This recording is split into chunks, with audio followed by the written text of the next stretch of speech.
감사합니다. 안녕하세요.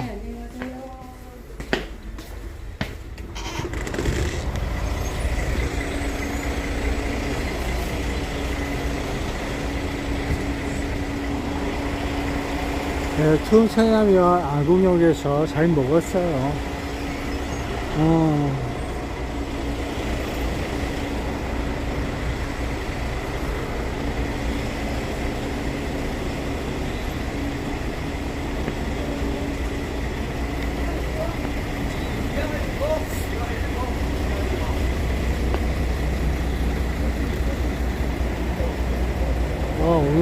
오늘 이게 또 교대해야지. 아주머니도 열심히 나와서 하네. 아이고, 씨, 이거 좀 예쁘다. 대통령 만세. 안에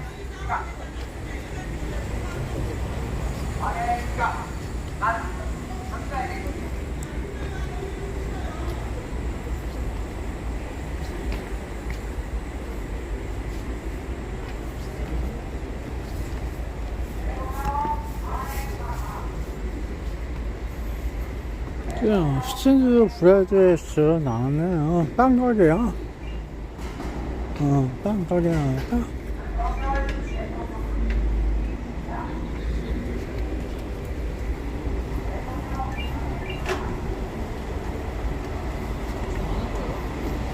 문선인 갔더니만 거기다 놓고 했으니까 그게 안 좋았어. 치우시는구나. 치우시는구나.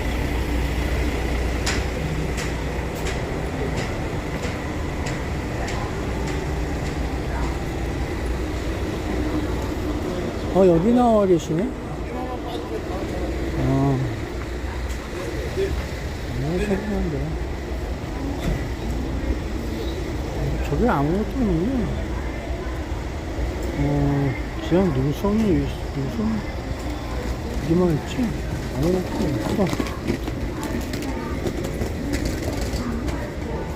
민주주의와 노무현을 지지했으나 진보의 포장으로 공산주의 체제, 정복을 위한 공작 등을 민주당에서 해왔던 것을 깨닫고 이대로는 공산주의가 된다는 절절한 마음에 유서를 쓰시고 안타까운 일을 당하셨습니다. 저희는 제가 그 유서를 읽으며 정말 숙연한 마음을 금치 못합니다. 안타까운 인생이 더 이상은 없어야 될 거라고 생각합니다. 여러분 잘 알고 계시듯 1.23 계엄 이후 윤석열 대통령은 함정에 빠졌다는 말이 나올 정도로 정치, 법조계, 언론, 민간단체 등이 하나의 거대한 세력으로 우리 앞에 나타났고 우리가 알지 못하던 거대 세력이 대한민국을 그들의 공화국으로 만들려고 했고 실제로 성공할 뻔했습니다. 내란의 유일한 증거라던 홍장원의 메모는 지렁이가 몇 마리가 있는 형상 기억종이로 우리 앞에 나타났고 숨기고 또 숨기던 가필 메모의 작성자의 정체가 박선원으로 드러났습니다. 맞습니다. 가필 메모와 본인이 트럼프 노벨상 추천서를 가지고 35년 된 국정원 출신 필적 감정사에 의해 필적 감정을 했을 때 박선원의 필체와 일치한다고 결과가 나왔습니다. 그런데도 본인은 거짓 공작이라고 말합니다. 본인이 공작을 하니 모든 게 공작으로 몰아가기 쉬운가 봅니다. 현재는 조작된 증거와 증언에 의한 재판을 계속 이래도 진행하시겠습니까? 당장 각하되어야 된다 생각하고 지금도 열심히 싸워주시고 계시는 선량한 우리 법조계를 바로잡기 위해서 노력하시는 정말 훌륭한 재판관님들을 응원합니다. 어떻게 정계, 법조계, 검찰, 언론이 거대한 한 덩어리로 조직적으로 움직일 수 있었는지 의문이 생겼습니다. 우리는 6.25 전쟁 직후 혼란 전국에 국민의 70% 이상이 남로당에 가입되어 있고 사회 공산주의 지지자들이었습니다. 언제 공산주의가 되어도 이상할 것이 없었는데요. 정말 이건 하나님의 도우심입니다.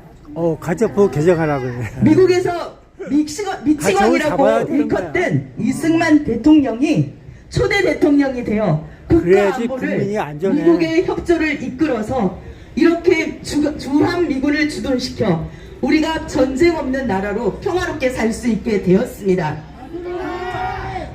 그러나 끝없는 남노당의 선동 그리고 6.25 남침 등으로 폐허 속에서 가족을 잃은 슬픔을 추스리지도 못하고 살기 위해 몸부림쳤던 우리 선배들은 이렇게 한강의 기적을 만들어냈습니다. 그러나 보이지 않는 뒤편에서 난파 간첩과 김일성 장학생 육성 등 많은 간첩과 주체사상 옹호자들을 양성해왔고 대학 가는 주사파가 학생회를 장악했습니다. 그리고 순수한 대학생들의 목소리를 내는 것이 아니라 주체사상의 목소리를 내는 민주화운동으로 변질되기 시작했습니다. 그들은 민주화운동이라는 명목 아래 살인, 방화, 감금, 고문, 기물 파손 등 흉악범과 동일한 범죄를 저지르고도 김대중, 노무현의 비호 아래 무혐의로 세상을 활보하고 있습니다. 이 사건의 피해자들은 고통 속에 살고 있는데도요, 사과 한마디 하지 않은 그들은 오히려 트로피처럼 여기고 있습니다. 우리의 막대한 세금으로 민주화운동으로 미화시켰고 많은 주사파 학생회 출신이 가장 많이 활동하고 있는 당이 민주당입니다. 이낙연 의원이 말하기를 전체의 44%가 범죄자라고 했는데요. 그 중에 19명이 국가보안법 위반범입니다. 여러분, 더불어민주당의 당명이 어디서 따온 건지 알고 계십니까? 저는 깜짝 놀랐습니다. 우리나라 대표적인 간첩, 좌파들의 정신적 지주, 신영복을 알고 계십니까? 평범한 시민으로서 저는 신영복이 그가 누구인지 몰랐습니다. 그런데 그의 글씨체가 있다는 것도 알고 저는 너무나도 놀랐습니다. 그의 글씨체는 북한으로부터 사사받은 것으로 책 표지에 사용하면서 신영복 글씨체로 둔갑이 되었고, 김일성의 세계로 더불어가 신영복이 더불어 스프러라고 변경해서 썼으며, 이것이 다시 민주당이 더불어민주당으로 가지고 와서 지금의 더불어민주당의 당명이 된 것입니다. 소름 끼치지 않습니까? 아니, 경악스럽지 않습니까? 어떻게 자기가 스스로 나는 신영복의 지지자고 나의 지주는, 우리의 지주는 신영복이라고 이렇게 더불어민주당이라고 이렇게 말할 수가 있습니까? 대놓고 이거는 신영복을 지지한다는 내용인 겁니다. 세계 공산당 대회에 더불어민주당의 푸른 깃발이 나부끼고 있었습니다. 저번 시팩에서 그렇지 않았 발표할 때 어떻게 공산 대회 때 한국의 한 당의 깃발이 올라와 있냐고 의문을 제기하는 점을 저는 보았습니다. 우리 국민도 알으셔야 됩니다. 그런데 언론은 무엇을 하고 있습니까? 침묵하고 있고 오히려 두둔하고 있지 않습니까? 여러분, 그리고 문재인 정권 당시 6.25 기념식에 북한의 국가가 연주되었는데도 언론은 입을 닫고 있습니다. 그날이 어떤 날입니까? 피와 울음소리가 가득했던 그날, 승과 니들의 희생을 기리기 위해 모였던 그날, 우리는 우리의 원수인 북한의 국가가 새로이 편곡된 애국가 연주가 있겠습니다라는 아나운서의 멘토로 연주되었습니다. 전곡이 아니라 앞부분만 연주되었고 그 다음은 우리 국가가 애국가가 연주되었는데 그냥 들으면 모를 정도로 넘어갈 수 있을 정도로 짧게 나왔습니다. 어떻게 이런 일이 있을 수가 있겠습니까? 이 나라의 주인은 국민입니다. 도대체 그들의 국적은 어디이며 그들이 섬기고 있는 나라는 어떤 나라를 섬기고 있는 것입니까? 우리 국민은 북한의 공산주의와 중국의 사회주의 체제, 더 나아가 내각제를 원치 않습니다.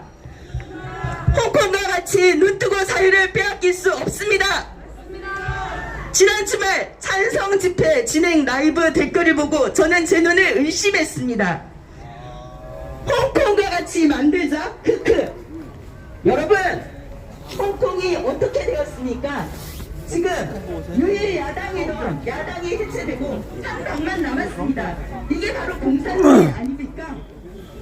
그들이 자유민주주의를 위해서 시위를 3년 동안 나갔을 때 갈라치기와 그리고 공작들로 인해서 유혈 폭동으로 변제되었고 많은 사람들이 감옥에 가 있지 않습니까? 그리고 지금은 그 찬란하던 홍콩의 야경이 그렇게 아름답지 않다고 합니다.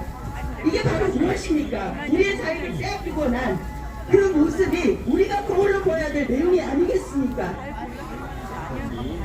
여러분, 우리는 자유민주주의를 지킬 수 있을 때 반드시 지켜야 한다고 생각합니다. 무엇이라도 할 수 있을 때 무엇이라도 해야만 했다고 하던 우리 윤석열 대통령, 그가 할 수 있었던 게 개헌밖에 없었음을 지금에서야 알 수 있습니다. 개헌이 아니라 개헌령입니다. 이렇게 많은 간섭들이 활동을 하며 나라 체제를 전복시키려고 하고 있을 때 여러분 도와주십시오. 많이 나와서 외쳐주십시오. 그리고 헌재에게 한 말씀 드리고 싶습니다. 이렇게 조작된 증거로 재판은 박하되어야 된다고 생각합니다. 같이 한번 외치겠습니다.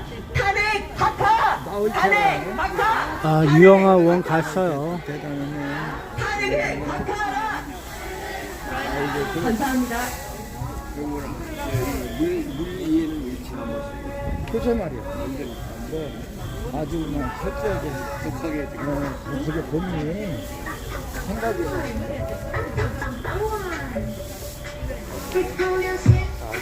찾을 수 있어. 아니 누가 여기다 놨어?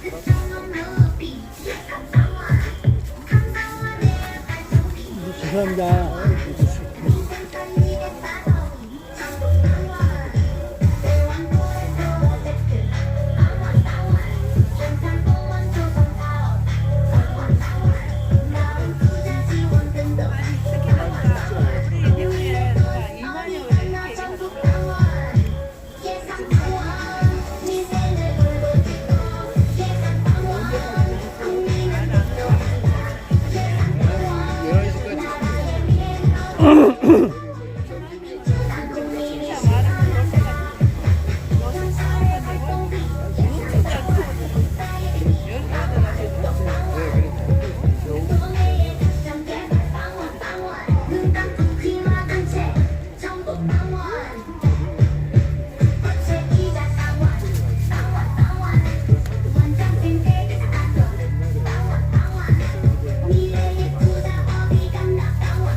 그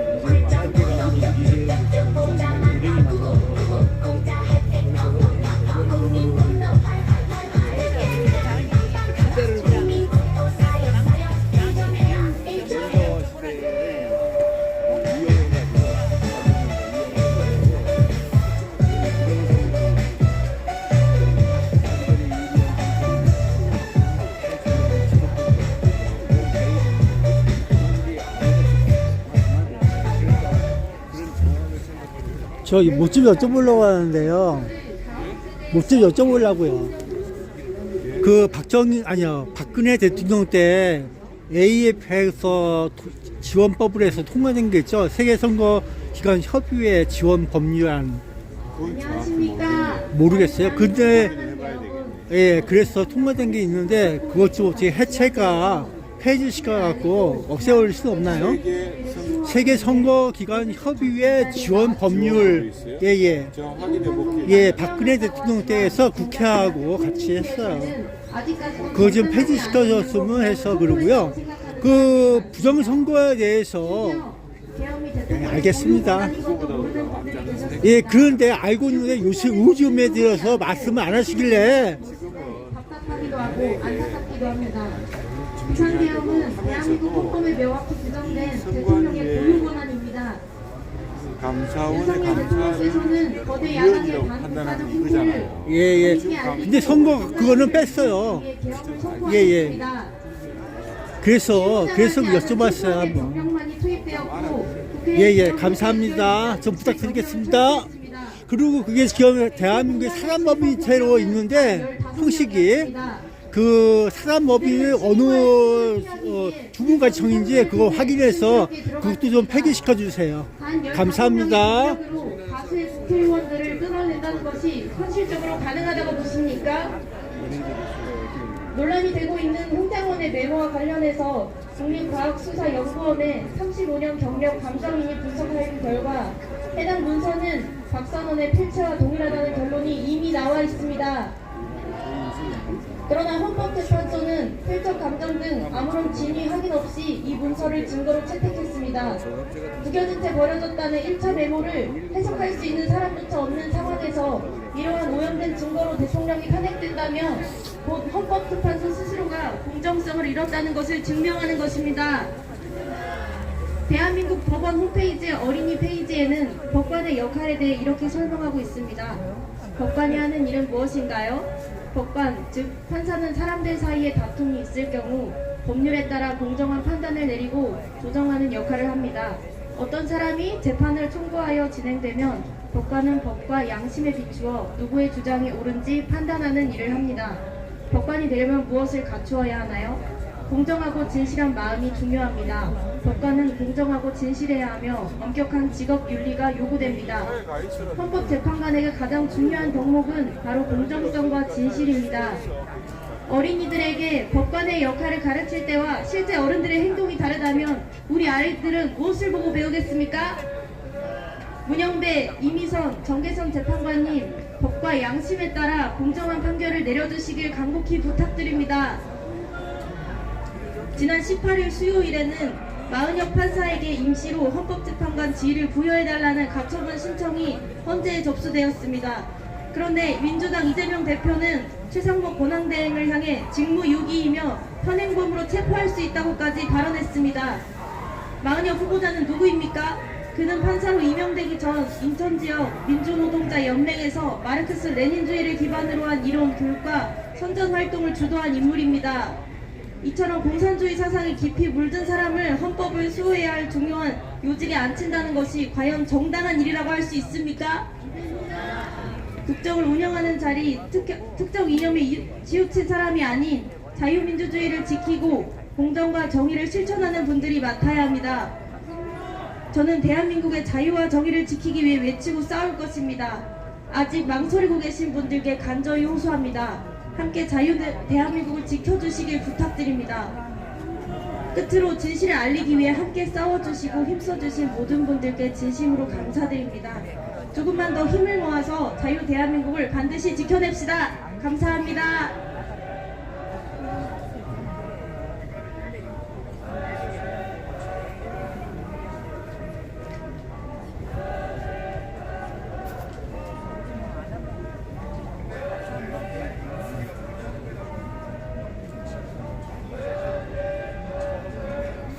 다음 세대 부흥을 위한 청년연합 김광혁입니다. 여러분, 더 이상 12.3 비상계엄은 내란이 아닙니다. 국가 비상사태에서 자유민주주의 수호를 위한 자위권 행사였습니다. 그 이후로 첫 번째, 현재 우리나라에서는 반국가 세력이 중동하고 있으며 국가 안보는 벼랑 끝으로 치닫고 있습니다. 대한민국은 현재 휴전 상황입니다. 작금의 심각한 안보 위기가 국가 비상사태가 아니면 대체 무엇이 비상사태입니까? 최근 법원 판결문에 의하면 15년 징역형을 받은 전 민주노총 주요 간부는 이태원 참사를 세월호 사건처럼 각계각층의 분노 분출 계기로 만들라, 일본 오염수 방류를 전 인류 대학살 만행으로 여론몰이해라, 국가보안법 즉시 철폐 요구 청원서를 청와대와 국회 홈페이지에 대량 발송하라 등 지령문을 받고 수년간 간첩 행위를 해왔습니다. 범좌파의 어젠다는 북한의 지령문들과 정확히 일치했습니다. 또한 한 중국인이 국정원 건물을 드론으로 촬영해 대공 혐의로 조사를 받고 있고, 중국의 포섭된 정보사 군무원이 블랙 유언 신상 등 군 기밀을 유출해서 해외 정보망이 배멸적 타격을 입었고, 또 반도체 등 국가 핵심 기술들이 중국에 줄줄이 유출되는 심각한 위기에서도 거대 야당은 간첩 체포를 위한 간첩법 개정을 계속 반대해왔습니다. 오히려 핵심 국방 예산을 대폭 삭감하여 군을 무력화하겠습니다. 두 번째, 거대 야당의 입법 독주와 핵심 예산 삭감, 그리고 무차별 탄핵입니다. 민주당은 정치적 목적을 위해 무차별 입법 독재를 서슴지 않고 있습니다. 쌀 산업과 농업의 자생력을 해치는 양곡법, 노동자 불법 파업을 조장할 수 있는 노란 봉조법, 표현과 양심의 자유를 억압하고 처벌하는 포괄적 차별금지법, 기업 비밀 유출과 헌법상 권리를 침해할 수 있는 국회 증언법 개정 등 각종 악법을 발의했습니다. 또 대통령실 특활비, 감사원 특활 및 특경비, 검찰과 경찰의 특활 및 특경비, 치안 활동비 등을 전액 삭감하여 주요 기관 활동과 마약 수사, 치안 유지 같은 검경찰의 중요 수사 활동을 마비시켰습니다.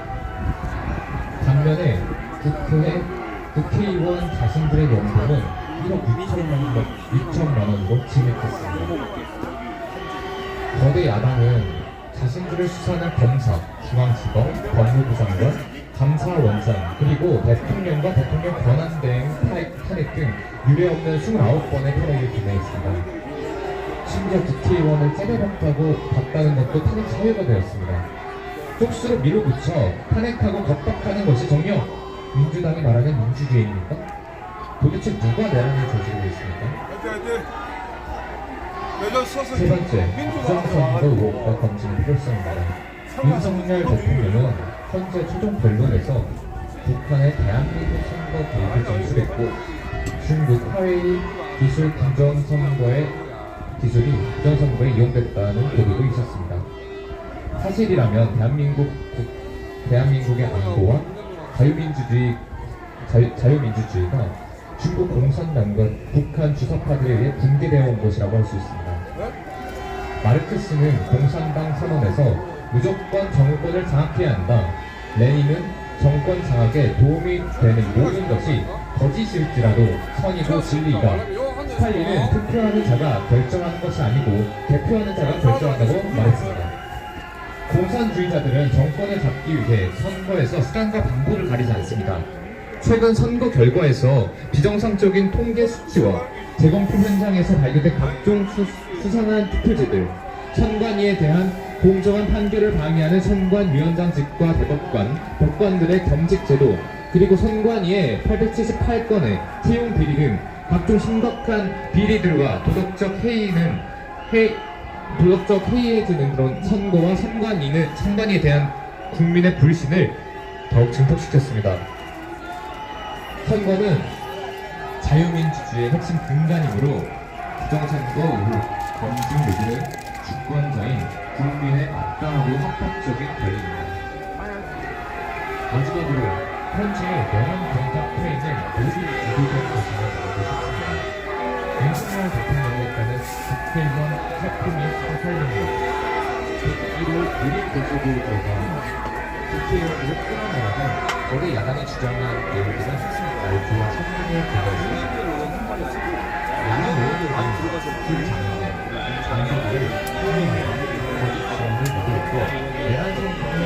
경찰들이 이렇게 난리가 났지. 민주당 애들 왔나 본데? 아, 왔어요? 그러니까 민주당 애들이 지금 왔나 봐. 걔네들은 차로 온다고 하고요.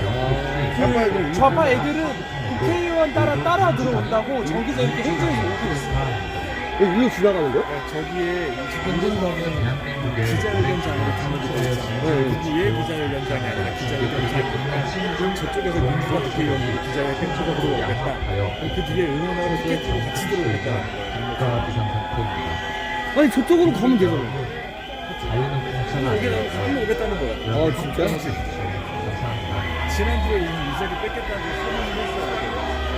아니, 이쪽으로 들어온다고 해? 굳이 이쪽으로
당국과 세력의 시대를 더 이상 지켜만 볼 수는 없었습니다.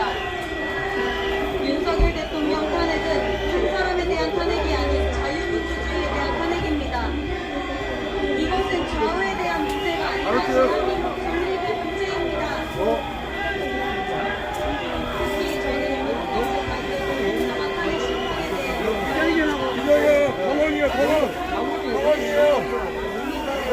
잠깐만요.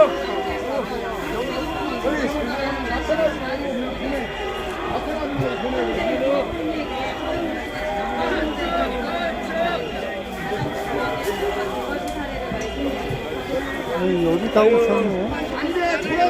당첨은 누구로 바뀌었어?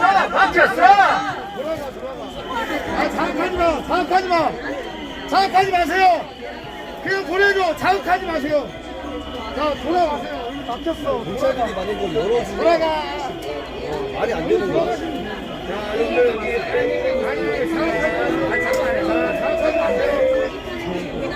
만약에 경찰들이 이걸 열어준다. 저로 돌아가! 많이 좀 들어요!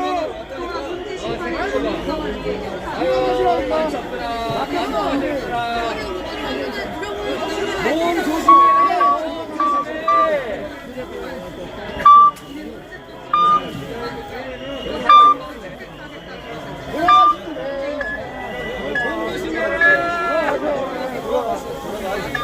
자, 마찰하지 마세요!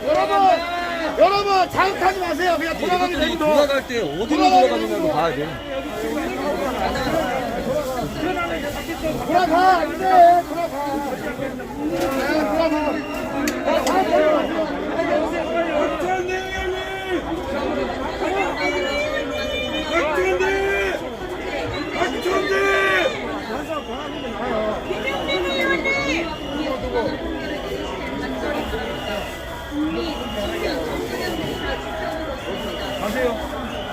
우리나라 헌법과 그 이상에 걸맞는 결정을 내리시는 행정을 촉구합니다. 구호로 마무리하겠습니다. 헌법 속 공정한 판결 촉구한다! 촉구한다! 촉구한다! 감사합니다.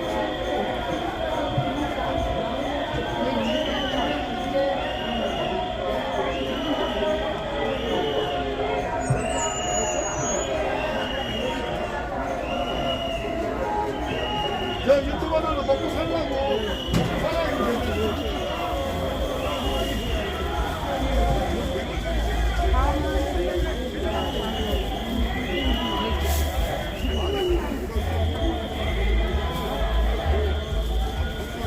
네, 안녕하세요. 저는 다음 세대 조응을 위한 헌재에서 홍한나입니다.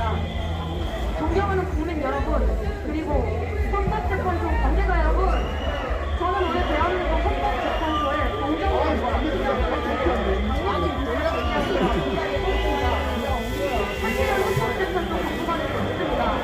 그래서 대한민국 헌법재판소에 중국인 또는 이중국적자가 있습니까? 없습니까? 아직도 헌법재판소는 이 질문에 명확한 답을 못합니다. 만약 헌법재판소에 중국인 또는 중국인 이중국적자가 근무하고 있다면, 그리고 그들이 재판에 영향을 미치고 있다면 국민들의 분노는 상상을 초월할 것입니다. 헌법재판소의 핵심 업무는 헌법을 수호하는 것입니다. 그런데 외국인의 그 과정에 개입할 가능성이 있다면 이는 국민의 물건을 심각하게 훼손하는 일이 있을 것입니다. 이거는 특정 국가나 특정 확인하라고 하지 않습니다. 하지만 우리는 현실을 지시해야 합니다. 중국 공산당의 전원 당시에는 해외 국적자들이 당의 명령을 따라야 하는 명시되어 있습니다. 그렇다면 중국 국적자나 중국의 이중국적자가 헌법재판소에서 그거 막아야 되는 목적이니까 일리가 있는 열잖아. 기독교적으로 여러 국가에서 중국이 수화했다. 심지어 미국은 중국 유학생들의 비자 발급을 제한하는 입안까지 발의했습니다. 여러분, 대한민국이 개조할 것이라고 장담할 수 있습니까? 헌법재판소는 대한민국 대통령을 포함한 기후의 공직자의 탄핵 여부를 결정하는 기관입니다.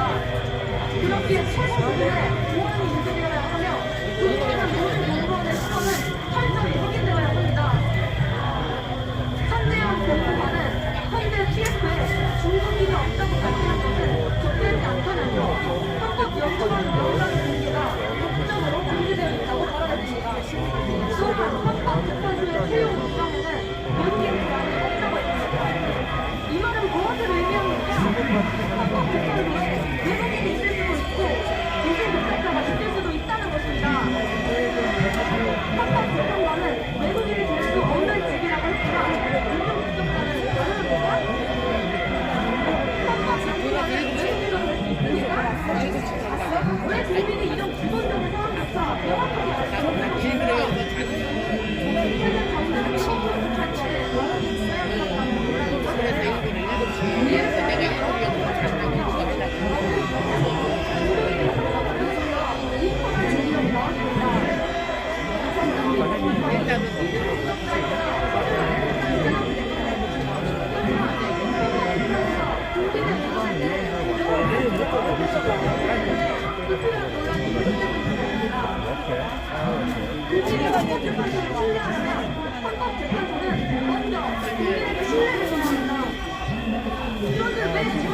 왜 국민의 합리적인 과거 인지는 언론의 그렇지를 현재시간 중국으로 얘기했습니다. 언론이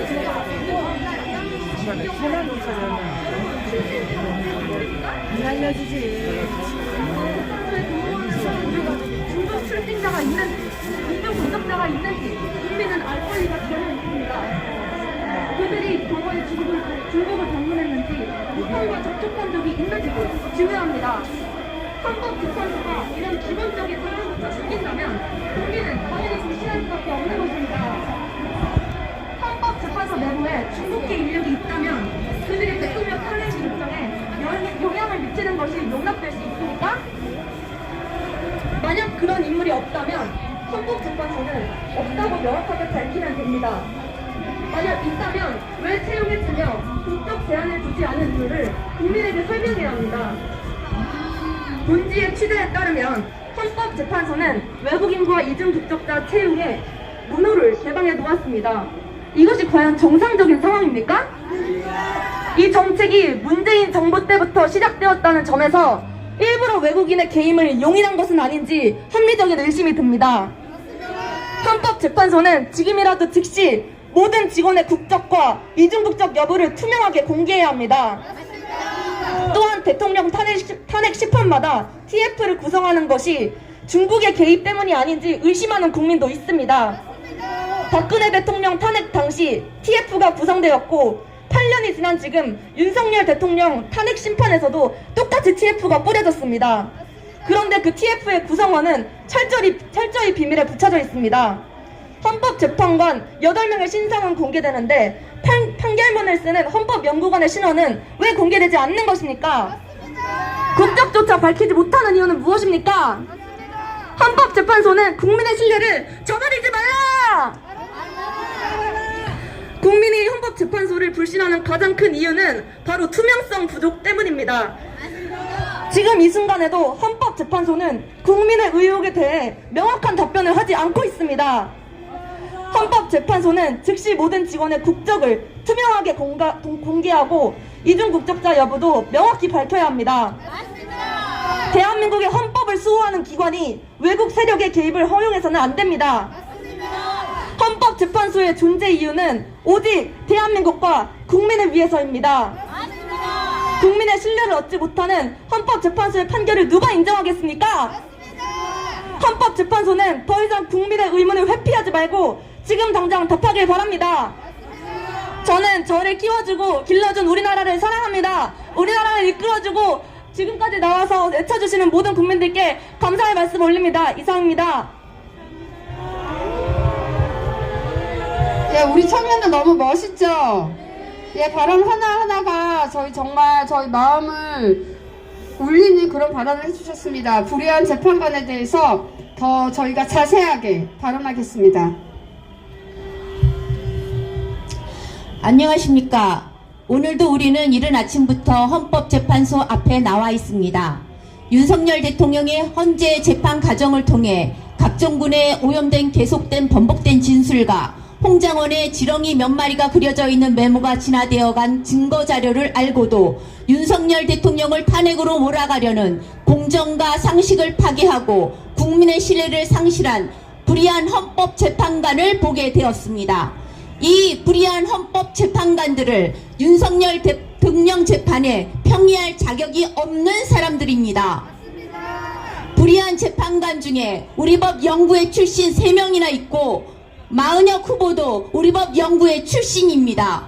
우리법 연구회와 후속인 국제인권법 연구회는 법조계 하나회로 법조계에서 좌파 카르텔을 형성하여 판결을 통해 우리 사회를 국가사회주의 지향 등 작용화를 이끌고 있는 법조계의 사조직입니다. 우리법 연구회가 이러한 성향을 갖고 있다면 이곳 출신 재판관들이 공정한 재판을 하겠습니까? 불의한 재판관들 중 첫 번째 문영배 재판관은 우리법 연구회 전 회장으로 성관위원장 출신입니다. 이재명과 노동법 학회 동기이며 사법연수원 18기 동기입니다.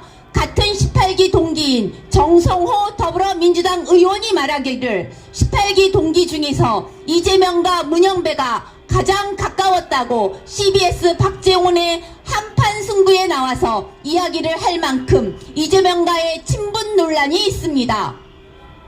그리고 트위터의 정치색 논란도 있습니다. 북한과 중국에 대한 우호 발언과 신영복 사상을 공감하는 글도 쓴 사람입니다. 이 신영복이 누구입니까? 우리가 다 아는 간첩 신영복 아니겠습니까?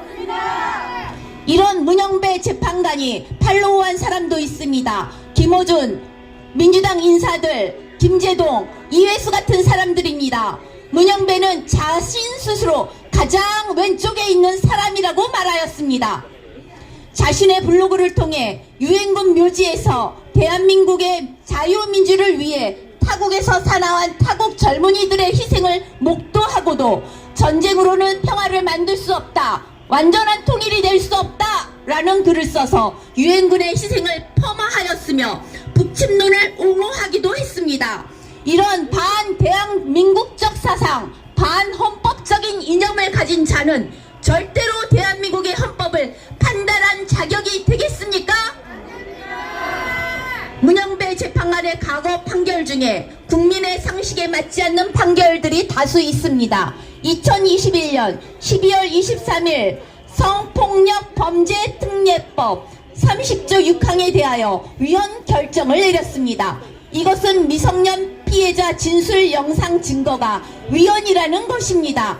성폭력 피해자로 가해자 앞에 나와 진술해야 한다는 것입니다. 아동 청소년 성폭력 피해자에게 2차 피해를 주게 되는 결정이었던 것입니다. 문영배 재판관은 성범죄자에게 변론기에 한 번 더 주려고 8살 피해 아동을 가해자 앞에 세운 사람입니다. 가해자 앞에 서게 된 8살 성폭력 피해 아동과 그 부모의 마음은 어땠을까요? 그가 왜 이런 판결을 내렸을까요? 문영배의 대하고 동문 카페를 통해 우리는 유추해 볼 수 있습니다. 문영배는 대하고 15회 동문 온라인 카페 유머방에서 2009년부터 2021년까지 약 12년간 2000여 건의 음란물이 게재 공유됐다는 내용의 이른바 횡범반 의혹이 있습니다. 문영배 재판관은 이 카페에 무려 323회나 드나들었고 심지어 음란 게시물에 댓글을 남기기도 했습니다. 대하고 동문 중원에 의하면 고등학생과의 원조교제, 노인과 청소년의 관계 등을 적나라하게 묘사한 청소년 관련 음란글과 사진도 다수 포함되었다고 하였습니다. 그런데 문영배 재판관은 이 의혹에 대해 음란물 방관 여부는 온데간데 없이 가짜뉴스로 보도하고 있습니다. 음란물을 접하거나 방관한 사람들에 대한 처벌을 우리는 엠벙반 사건을 통해서 이미 알고 있습니다. 이런 문영배 재판관이 헌법재판관의 자격이 되겠습니까? 두 번째, 이미선 재판관에 대해 말씀드리겠습니다. 이미선 재판관은 국제인권법 연구회 출신으로 남편 오충진 변호사가 대장동 50억 클럽 권순일과 동료입니다. 또 동생 이상희 변호사는 윤석열 태진특위 부위원장을 맡고 있고 위안부 할머니들의 등골을 빼먹은 윤미향 정의원 이사였다고 합니다. 이런 사람들이 가족으로 있는데 공정한 판결을 기대할 수 있겠습니까? 또 이미선 재판관은 재판하고 있는 기업의 주식을 대량 보유하고 있었고 승소 판결을 내린 후 추가 매입한 사실이 있습니다. 주식 거래 또한 5,000건 이상을 했다고 합니다. 재판관으로서 근무할 시간에 주식 거래라니요. 이런 사람이 헌법재판관 자격이 되겠습니까? 안 됩니다. 세 번째, 정계선 재판관은 전 우리법 연구회 국제인권법 연구회 회장이었습니다. 남편 황필규 변호사는 윤석열 탄핵 시국 선언에 참여 논란이 있으며 남편이 소속하고 있는 공감의 이사장 김희수는 윤석열 탄핵 소추단 단장입니다. 정계선 재판관은 반포 고급 빌라 증여세 회피 의혹이 있으며 포괄법 차별금지법 지지 발언을 한 사람입니다. 이런 사람이 윤석열 대통령 탄핵 재판관으로 공정한 판결을 내리겠습니까? 네 번째, 정정미 재판관은 선거관리위원장 출신으로 인사청문회에서 대한민국의 주적에 관한 명확한 입장 표명 거부를 하였고 항몽성교 처벌하는 군형법 92조 6항을 위헌이라고 하였으며 대체복무제에 대해서는 합헌이라고 하였습니다. 그리고 국가보안법 7조 1항과 5항을 위헌이라고 의견을 내놓았는데 이것은 이적단체 찬양행위 처벌 규정을 위헌이라고 한 것입니다. 이런 사람을 헌법재판관의 자격이 되겠습니까? 다섯 번째, 마은혁 헌법재판관 후보는 우리법 연구회 출신입니다. 사회주의 지하 혁명조직 인민노련 핵심 멤버 활동을 했습니다. 인민노련은 대한민국 자유민주주의 체제를 전복하고 사회주의 노동자 혁명을 목표로 한 단체입니다. 마은혁 후보는 미디어 반대 국회 불법 정보로 기소된 민노당 12명 전원을 공소기각하였습니다. 또한 정교조 영가투쟁에 대한 합법 판결 논란도 있는 사람입니다. 이런 프로필이 있는 마은혁 후보는 절대 헌법재판관이 되어서는 안 됩니다. 불의한 재판관은 사퇴하라! 사퇴하라! 사퇴하라! 사퇴하라! 네, 불의한 재판관에 대해서 얘기 잘 들었습니다. 다음 세대 부흥을 위한 청년연합 대표 원누림께서 발언해 주시겠습니다.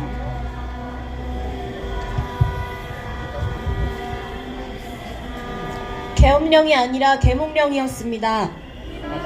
그동안 감춰졌던 진실이 하나둘 밝혀지면서 자유를 살아가는 국민들이 이 모든 실상을 알게 되었습니다. 이제는 우리가 침묵해서는 안 됩니다.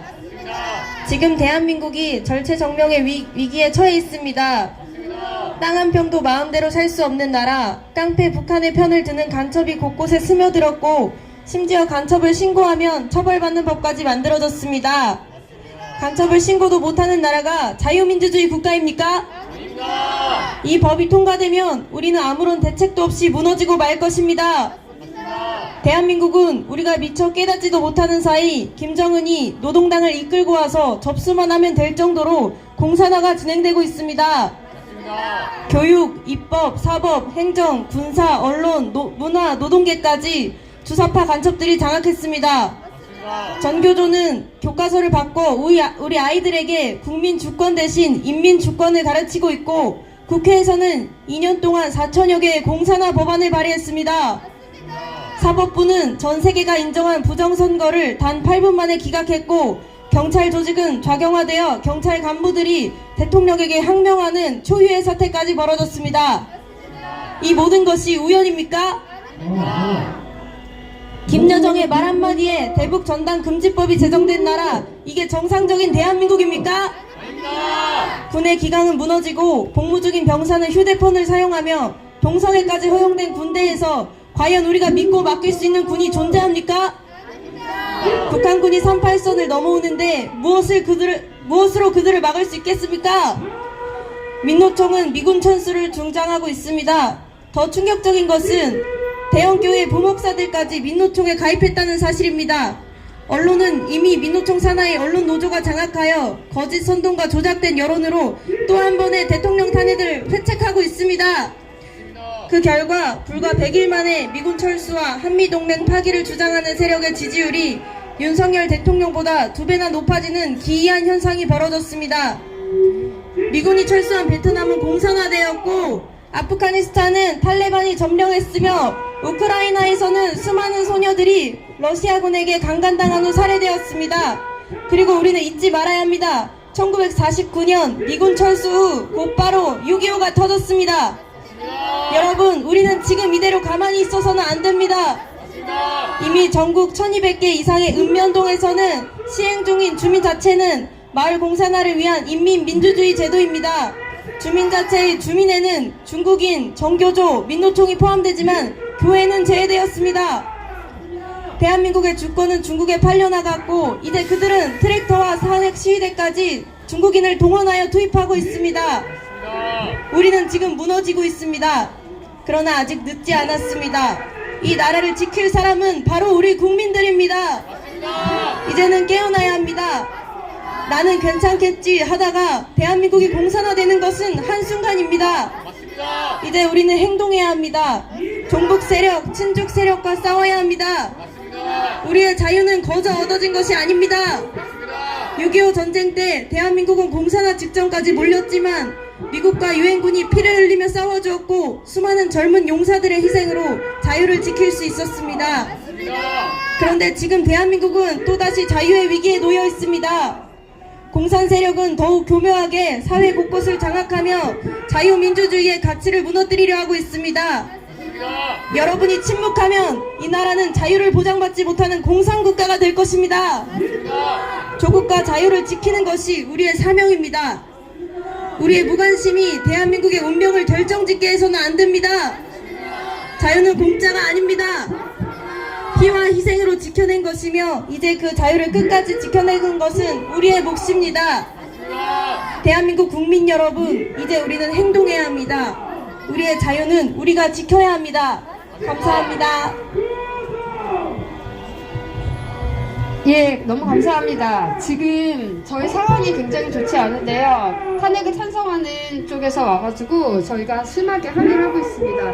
그럼에도 불구하고 저희 마지막으로 기자회견, 허영 교수님이 말한 헌법재판소 10대 위반 사례에 대해서 다음 세대 보호를 위한 청년연합 홍한나 청년께서 발언해 주시겠습니다. 네, 헌법재판소 10가지 위법 사례에 대해서 말씀드리도록 하겠습니다. 위법 1. 7일간 답변 기일을 보장하지 않았습니다.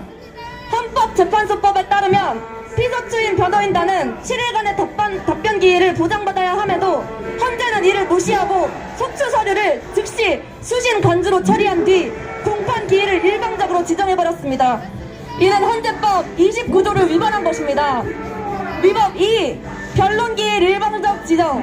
변론기일은 피소추인 변호인단과 협의하여 정해야 함에도 헌재는 변호인단의 요청을 무시하고 일방적으로 일주일에 2번씩 변론을 강행했습니다. 이는 헌재법 40조를 위반한 것입니다. 위법 3. 수사 중인 서류 송부 촉탁 수용. 현재 심판의 중립성을 위해 수사 또는 재판 중인 사건의 서류는 송부 촉탁이 불법임에도 헌재는 수사 중인 내란죄 사건의 수사기록 송부 촉탁을 수용했습니다. 이는 헌재법 32조를 위반한 것입니다. 위법 4. 탄핵소추 사유 변경. 이는 사기 탄핵을 의미합니다. 탄핵소추 핵심 내용인 내란죄를 뺀다는 것은 소추 사이의 동일성을 명백하게 해치는 위법행위입니다.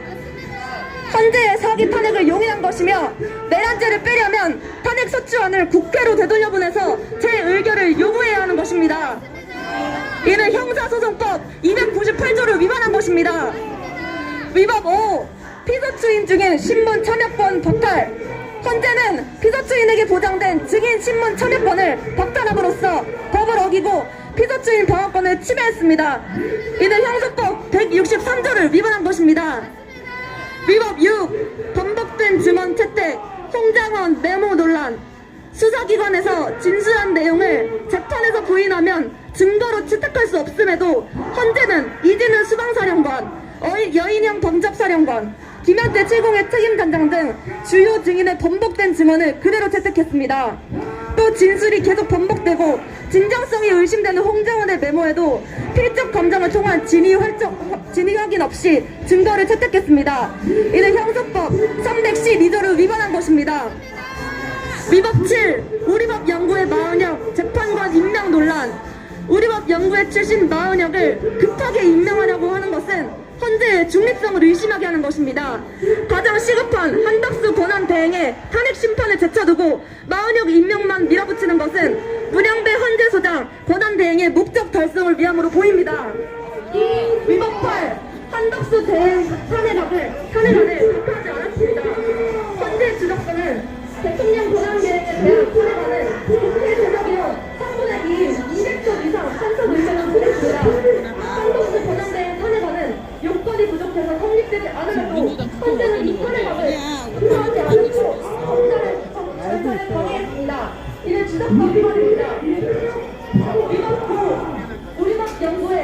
만든 부적절 언행. 문영철 대회는 자신은 우리법 연구에서도 가장 전통이 있다고 했습니다. 우리법 연구회 출신 이민선, 정계선 두 헌법 재판관의 가족이 윤석열 대통령 탄핵 운동에 성공에서도 활동한 것도 통례 공정죄 논란을 증폭시키는 것입니다. 위법 핵심, 출석 심판 진행. 박근혜 전 대통령 탄핵에는 17차례 변론이 진행되었으나 윤석열 대통령은 10차 변론을 마쳐냈습니다. 존속 재판이고 대단히 불공정한 재판입니다. 하영 교수는 위법한 헌재 탄핵 심판 결정이 오히려 국민 저항을 촉발할 수 있다고 선고했습니다. 10가지가 넘는 이런 불공정하고 불법으로 안내된 탄핵 심판을 우리 국민이 용납하겠습니까? 이외에도 헌재는 개헌 선포의 핵심 이유인 부정선거 의혹 변절을 위한 피청구인의 개정된 2000 연수를 수수 검증 요구를 거듭 각하했습니다. 또 문영배 대회는 탄핵재판 관련 업무상 비밀 누설과 직권남용, 형사소송법상 공작으로 남용 금지 위반 등 혐의로 고발당했으며 이재명 대통령도 고발당했습니다. 이런 2,300명 교수들이 함께한 탄핵 정리에 관한 전국 교수 모임에서 말한 발언 내용을 정리해드렸습니다. 이상입니다. 감사합니다. 저희 상황이 지금 굉장히 어수선하지만 저희가 헌재 앞에 2월 올림피가 남은 지금까지 탄핵 찬성하는 사람들은 거의 없었습니다. 오늘 이 선거일이 가까우니까 이쪽에 와가지고 서서 사람들이 많이 분노하는데요. 당연한 일입니다. 여러분 이해하시죠? 저희 기자회견 끝까지 할 수 있는지 그런데 그렇지 않으면 마지막 애국가로 마치도록 하겠습니다.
어디 채널이세요?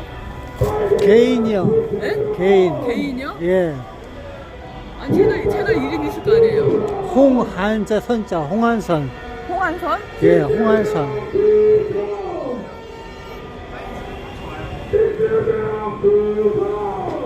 여기 어디서 오셨어요? 왜 물어봐요? 지역이요. 왜요? 궁금해서요. 대한민국에서 왔어요. 저기 하남시는 아니고요. 네? 하남시는 아니고 네? 하남. 거기가 어디예요? 네, 됐어요.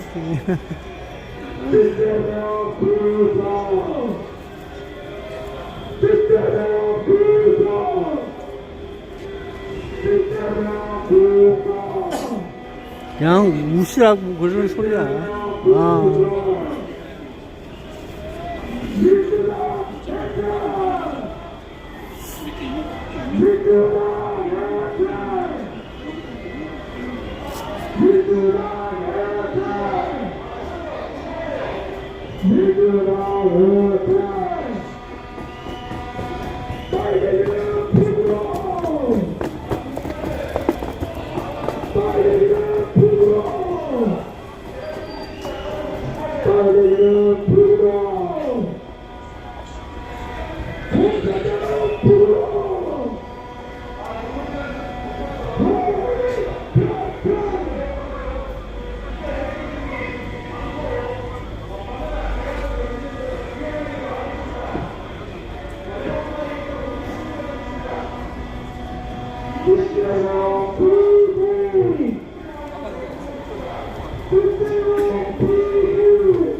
할머니들이 지금 못 들어보고 있어요.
네. 아 그래요? 채널명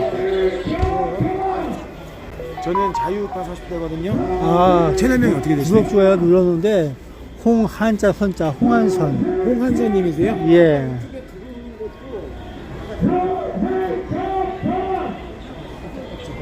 근데 구독자는 확인하십니까? 아니 이제 네, 확인 좀 하셔.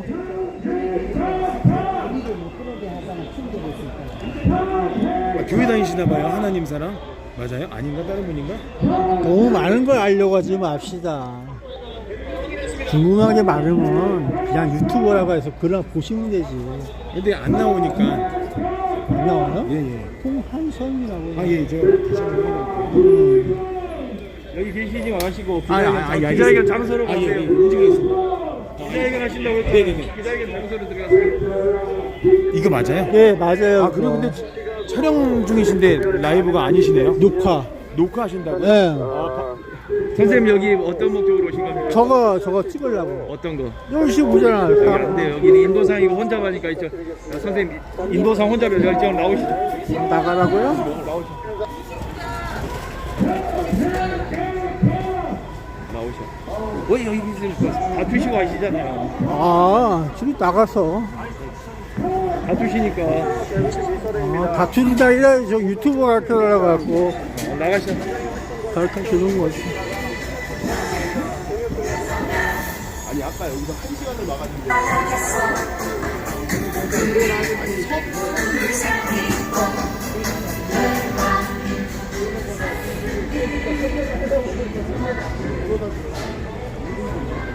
야, 나가라고 했어. 이러는데 안 됐겠어. 그 녀석이 그냥 갑자기 유튜버 이름이나 물어보고 있어서, 다투고 있다고 나가라고 하잖아. 아이고, 자식. 그래갖고 선대를 해서 이 부분만 하려고 하는데 선대가 안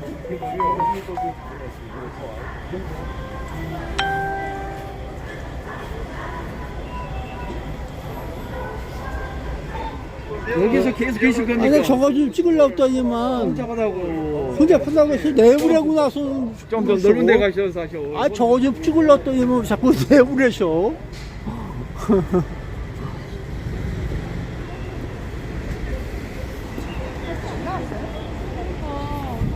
아니, 저거 다 찍고 있는데 내보내고 있어.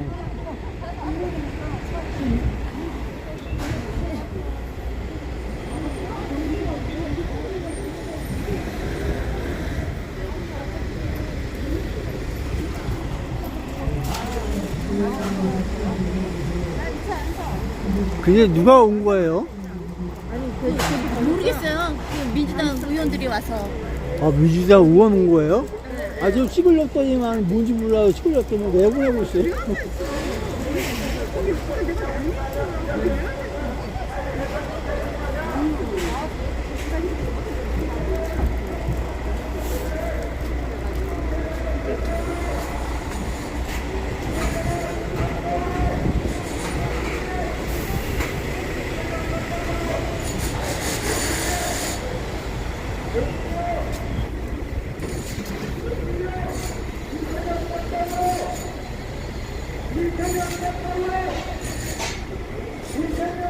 야, 어쨌든 내보냈어. 아이씨, 잘 찍고 있는데 녀석이 그냥 이름표 물어보더라고. 무슨 40대인지 뭐 저기 젊은 우파 40대인지. 아, 그걸 왜 물어봐. 녀석들 저기 여기. 그냥 가지 않고 왜 물어봤어. 물어보니까 내쫓기잖아.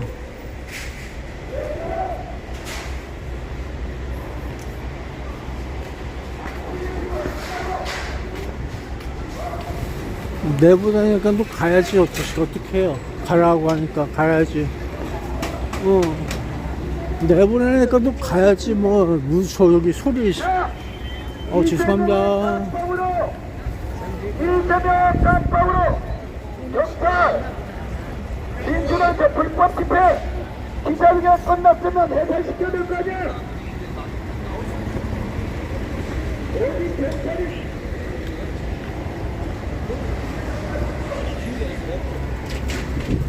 어머니한테 해보지 않으면 되니까. 여기 들어가지 마세요. 왜요? 왜요? 이재명 저기 아니에요? 그런 거 따지지 맙시다. 왜 안 따져요? 나하고 상관도 없거든. 아니 재영이하고 나하고 뭐 상관이 있어. 저 사람들은 이상한 사람들이요. 재영이 팔아서 들어주지 말라고.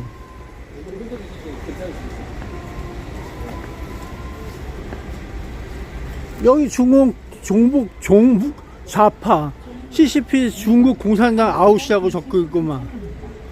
그게 뭔 이상한 소리 하고 있어. 여보. 너 계속 또 서울래? 왜 그러는 거야? 왜요? 왜 쭉 서오는 거야? 각자 가게 가면 되잖아요. 그래 가 그럼 야, 가봐. 먼저 가세요. 아니 이상한 사람이야. 왜 그러고 있어? 그냥 갈게 아, 그래 가라고 가고 먼저 싶으면. 가세요. 난 나중에 갈 거야. 제가 이따가 그래요. 먼저 가세요. 가면 되지. 적당한 거리를 두고 소와. 그럼 가세요. 제가 적당한 거리 둘게요. 야, 여기 종복이라고 했어. 종복.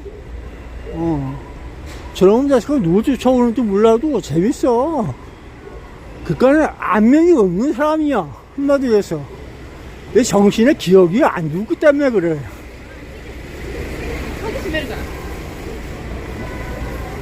지가 걸어다니면서 누굴 보고 있는지, 그것도 기억을 못하고 있나 봐.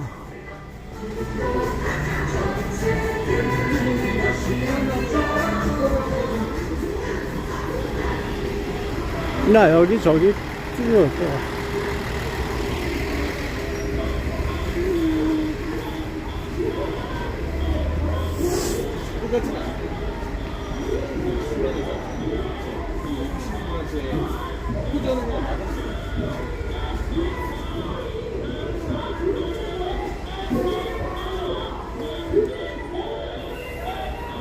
여기 홍수환 선수 있다.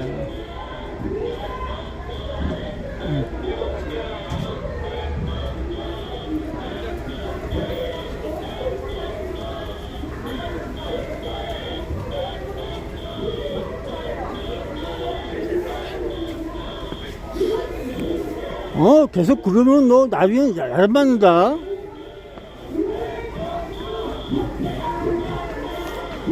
난 여기가 정신머리가 좀 약한 애들이 있나 봐. 왜 그런지 모르겠어. 그 정신병원에 가야 될지, 스트레스 풀려면 가야 될지. 알 수가 없네. 좌파. 어디 가요? 떠오르 그러지 말고 가. 잘하네. 얘가 왜, 얘가. 좌파. 너 아니면 가라, 시켜. 이재명 사용해보세요. 이재명 사용. 이재명 사형이다, 새끼야. 이재명 사용? 그래. 네, 김정은 사용해보세요. 김정은 사형. 김정은 개새끼, 시진핑 개새끼. 이거 안 돼. 개새끼 해보세요. 김정은 개새끼. 때려봐. 개새끼 해보세요. 김정은 개새끼. 뭐야, 발음이 시진핑 개새끼. 시진핑 개새끼. 너 한 번 해봐라, 새끼야. 시진핑 씹새끼 개새끼 죽일 새끼 더 크게! 새끼 개새끼. 더 크게. 침 그만 튀기세요. 더 크게 해봐. 집 튀기는 것도 범죄 행위예요. 그러니까. 아밀라한테 뱉지 말고 저기 왜 그래? 아니 개딸을 개집으로 아이. 개딸을 개집으로. 야, 우리 그러지 개딸이 말고. 왔습니다. 개딸이 왔어요. 개딸 막아야 됩니다. 아니야, 그러니까 자꾸 우리는. 너. 그러니까 채널명이 어디 있는데요? 채널명을 자, 알려주세요. 채널명을 알려주세요. 아, 식당을 말고 가. 채널명을 알려주세요. 채널명을 알려주세요. 여기 통과 못합니다. 채널명 안 알려주면은 지금 700명 보고 있는데. 이걸 안 넣어? 왜 그래요? 왜? 가려고 하는데 나가서서. 이거 뭔데, 이게? 개딸. 유튜버야. 채널명을 알려주세요. 개딸을 개집으로. 알리 달라잖아요. 여기 아니, 가르쳐 아까 줄 필요 없어요. 하고. 가르쳐 줄 필요 없어요. 그러니까 채널명을 필요 알려주세요. 없으면 가. 아, 나 일로 가려고 해요. 어디 간다고? 나 일로 가려고 한다고. 아니 어디. 호이. 아, 참, 이거. 호이. 그냥 우리 아니 여기 왜 가려고 하는 거예요? 예? 여기 왜 가려는 거예요? 손 대봐요. 내가 인간적으로 얘기할게요. 손 대보세요. 거의 장애인이네. 건들면 큰일 나네. 가세요. 뭐야 이거 교차 이거 뭐야 또. 야 경비과장 대단하다. 남쪽으로 안녕하세요 남쪽으로. 뭐 잠깐만 있어봐. 아, 홍한선? 홍한선이요?